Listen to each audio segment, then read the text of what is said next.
Good evening po sa lahat. Ah, sa ating mga followers na gustong magpa-portrait. Pasensya na po kayo kung hindi ko pa kayo na drawing kasi busy pa ako ngayon. Wala pa ako sa kondisyon. Medyo stress pa ako ngayon. May ubo pa nga ako eh. Pasensya na po kayo ha. Magantay-antay lang kayo ng konti. Baka po sa susunod na linggo, pwede ko na kayong i-drawing. Mag-ubo pa nga ako.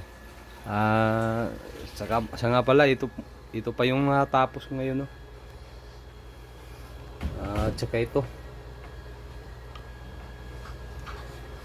Ayan. Mga sample lang yan, mga sample. Palipas, ano lang yan, palipas oras. Palipas oras.